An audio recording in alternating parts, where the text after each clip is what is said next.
If you're watching this video and you bought an electric car in the US over the last 2 months, there's a pretty good chance that you have been the recipient of an incredible deal. Why? Well, Ford Mustang Mach-E. Ford has had a bit of a demand problem. Not a bit, in fact, a lot of a demand problem. They have more than 130 days of backlog sitting in Ford dealerships. This is very long because the industry average is 50 days. However, Ford did something which was really smart to try and take on the Tesla Model Y. They equipped the cheaper versions of the Mustang Mach-E with lithium iron phosphate batteries, and they were able, as a result, to lower the price to undercut Tesla. Plus, they then gave away additional $3,000 discounts, meaning they're probably losing $10,000 to $20,000 per car. But so what? Ford sales had a massive rebound. Second best-selling EV in the United States last month. Here are the numbers, and here is what I think will happen next month. Hello, my friends. Welcome to the channel. It's great to see you. Thank you for tuning in. I'm Sam Evans. I'll be at the EV show in Melbourne. Love to see you. It's going to be on the 20th to the 22nd of December. I'll be there on the 21st. I'll be giving a keynote speech at around 12 o'clock at the show. Would love to see you then. So, if you'd like tickets to the show at a bit of a discount, I'll put a link in the description below. The Ford Mustang Mach-E has sold really low this year in numbers compared to what Ford thought would happen. Ford thought the Mustang Mach-E would sell really well this year, but unfortunately that hasn't happened. Sales of the Mustang Mach-E, though, bounced back in a pretty good way in August. In fact, they rose 61% from last year. The Mach-E became the second best-selling electric car in the US behind the Tesla Model Y. Mach-E sales fell 20% in the first half of the year. Remember this year, Ford was saying all the big talk. By the end of this year, we're going to have 600,000 EVs delivered this year, amazing numbers. And then they changed the delivery word to a run rate, meaning by the end of this year, they'd have the capacity to be producing 600,000 EVs. You know, they slightly tweaked the words. Mary Barra is very famous for this in order to mean something entirely different. Now, the SEC never seems to have a problem with Ford and General Motors doing these kinds of things, but they do target one other company if they do anything remotely similar to this. Anyway, Ford announced plant upgrades last year. It also announced a change to the battery chemistry in the cheapest versions of the Mach-E. Andrew Frick, VP of Sales Distribution, said in June, improved Mustang Mach-E inventory flow began to hit at the end of Q2 following the retooling of our plant earlier this year. Now, Frick said this helped Mustang Mach-E sales climb 110% in June. And that was a good result. But the reality is that Ford's EV sales of the Mustang Mach-E overall this year have been a tremendous disappointment. Production picked up. And I pointed out this fact, I hope, before everyone else did. I was looking at Ford's production numbers and I was saying their production numbers don't match. They don't come anywhere near matching their actual sales figures. This was happening month after month after month. I'm thinking, what is going on? Where are all these cars going? And I thought, well, okay, maybe they're being shipped off to other countries. I looked at the numbers, they weren't. They were being delivered to the US. And basically dealers were having to say, no thanks, we've already got 10 in the lot, guys. We don't need any more. Literally, that's what dealers were doing. Despite reports claiming that a rising number of EVs are sitting in dealership lots, Ford Model E's Vice President of Electric Vehicle Programs, Darren Palmer, said, we're just loading up dealers. Now, Automotive News reported that that wasn't really true. Automotive News said that actually Ford was shocked by the fact that demand for the Mach-E was so low. Now, I pointed out the fact that the Mach-E was not going to be cost competitive and its sales weren't going to succeed. That was when Tesla reduced the price of the Model Y. It's very obvious that the Mach-E, based on spec for spec, was significantly more expensive, in fact, on average by $20,000 per model than the Model Y. As a result, Ford slashed the prices. Initially, this didn't have much effect, but it didn't take too long before, well, actually it took a series of price cuts before these discounts actually began to show results. The Mach-E became the second best-selling electric SUV in the US last month. This is starting to pay off. 61.3% price, 61.3% increase in sales versus the same month last year is a good number.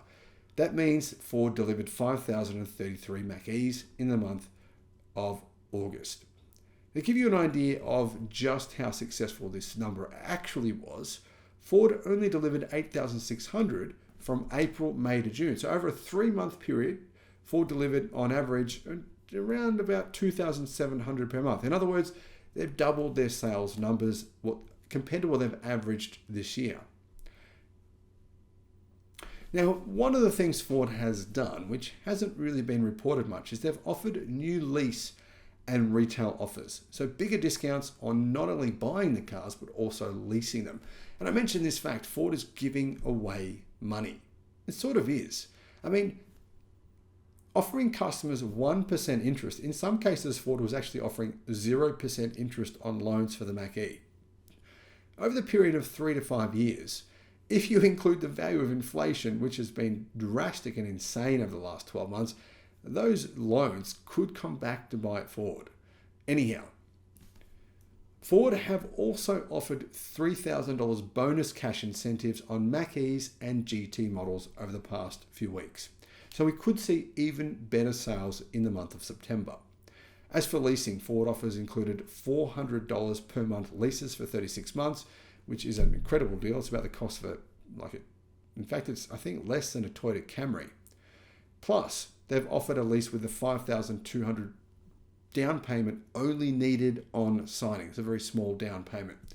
In addition to that, Ford have the standard range model. Officially, Ford lists this model as being $42,995, but it's often on sale for around $40,000 US. That comes with a lithium iron phosphate battery pack and a range of 250 miles. Plus, if you get the EV incentive and apply that, you're looking at a car that's only going to cost you around $32,500 US. And you have to say, even for those of us that aren't big fans of Ford, I personally am a fan of Ford, but anyway, it's really good value at that price, $32,500 US. Now put this into context, that same model costs 80,000 Australian dollars. So in Australia it costs around 60,000 US. You guys in the US are getting it for a steal. Anyhow, Ford's electric van, the e-Transit, had some good sales as well. Ford basically owned the electric vehicle van market in the US. Ford delivered 889 units in August, which is a growth rate of 120%. However, the F-150 Lightning has been a major disappointment for the company this year. Ford was said to have well over 200,000 pre-orders. But so many of those buyers have cancelled after Ford raised the prices on 4 separate occasions. The F-150 Lightning sales went down 57% year over year in August. Ford said the F-150 Lightning production is ramping after a 6-week shutdown to expand the Rouge Electric Vehicle Centre, with limited deliveries across July and August. But from what I can see, the numbers that I can tell, sales of the F-150 Lightning aren't meeting production numbers. In other words, Ford are producing enough, but just not selling them all. And dealers are confirming that this is true. I actually think the F-150 Lightning is still good value, but that's because I'm in Australia. And here in Australia, we have to import bigger vehicles like this from the US. Then we have to move the steering wheel from the left-hand side of the car to the right-hand side. That involves changing over hundreds and hundreds of parts. It's a very, very expensive process. So that means that pickup trucks we get from you guys are quite a bit more than what you pay. So clearly a lot of customers in the United States have recently been making a big deal out of what Jim Farley has mentioned as well, which is the slow charging speed. Now 150 kilowatt charging is not really a problem for a normal EV, but for an EV with a battery pack the size of the one in the F-150, it is a problem. And that led to Ford wanting to sign this deal with Tesla to use their NACS chargers. Newer versions of the F-150 in the future will come with much faster charging, Ford have confirmed. With more production capacity, Ford will be able to increase deliveries, they say, of the F-150 Lightning in the cheaper versions. Now, once they do increase numbers in the cheaper versions, I do believe these sales numbers will bounce back. From what I can tell, there's a lot of more expensive versions of the F150 Lightning which people just aren't really that interested in. However, the big issue with this whole video is this. Ford makes a tremendous loss on every EV it sells. Now, using lithium iron phosphate batteries helps to offset the loss on the Mustang Mach-E in the cheaper versions. But Ford desperately needs, in my opinion, to use those LFP batteries in the F150 Lightning in the way that Rivian plans to do so as well in their cheaper versions of the R1T. Will this happen? Well, actually, yes, Ford does plan on doing this. I think Ford actually have some pretty good plans. They want to build a massive gigafactory for LFP battery cells. The only thing holding that up, as far as I can tell right now, is the United States government. But anyway, let me know your thoughts in the comments, and thank you for watching. Bye-bye.